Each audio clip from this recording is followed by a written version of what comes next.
Assalamualaikum warahmatullahi wabarakatuh. Perkenalkan, nama saya Regina Permata Dewi dari kelas 5A dengan NIM 22881928, Pendidikan Sejarah Untirta.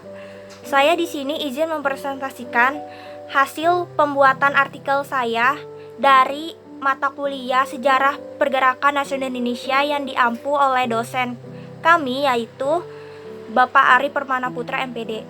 Untuk hasil artikel yang saya buat itu berjudul Perhimpunan Reksa dalam Figur Organisasi SDI Adakah? Jadi pertama-tama saya akan membagikan hasil presentasi ini dalam bentuk kata pengantar. Jadi awal mula adanya Serikat Dagang Islam itu ternyata menyimpan nama ormas yang asing di telinga kita. Memang di dalam buku sejarah itu yang kita pelajari itu tidak ada yang menyangkut pautkan dengan kata ormas Rekso Rumedekso. Biasanya kita hanya mendengar dari buku sejarah itu dalam bentuk kepanjangan atau singkatan, pengertian, pendirian, tanggal berdiri, lokasi, dan sebagainya. Namun, perjalanan SDI itu sangatlah rentan dan juga panjang. Salah satunya dengan mendirikan perhimpunan Rekso Rumedekso. Namun, apakah kalian mengetahui apa itu Rekso Rumedekso? Simaklah penjelasan saya berikut ini. Apa itu Rekso Rumedekso? Jadi, Rekso Rumedekso adalah organisasi yang dibentuk oleh masyarakat Solo. Pada waktu itu, organisasi ini dalam bentuk bergeraknya di bidang keamanan, yang dimana Rekso Rumedekso menjadi sebuah laskar atau organisasi yang dibentuk oleh masyarakat, oleh mayoritas pedagang batik asal Laweyan Solo dalam bidang keamanan. Namun tujuannya itu tidak hanya di dalam keamanan. Jadi Rekso Rumedekso ini kan organisasi yang dihimpun dan dimotori langsung oleh oleh Haji Samanhudi waktu itu. Itu penggeraknya atau motor utamanya. Namun tugas utamanya memang dalam menjaga keamanan di kawasan sentra produksi batik Solo.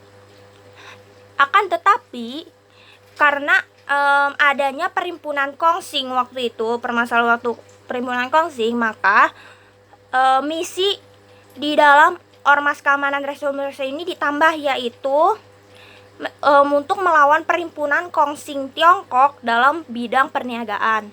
Namun, kemudian apa sejarah dibalik pendirian ormas keamanan Rekso Rumedekso? Seperti yang telah saya singgung dalam misi taman ormas ini, dapat dikatakan sejarah dibalik adanya ormas Rekso Rumedekso ini itu sangat bergantung dan berkorelasi dengan perhimpunan Kongsing. Awalnya perhimpunan Kongsing itu didirikan oleh seseorang dari kaum Tiongkok. Kemudian itu juga dalam bentuk tujuannya itu untuk mempersatukan dua kaum, yaitu kaum Tiongkok dan kaum Bumiputra pada waktu itu.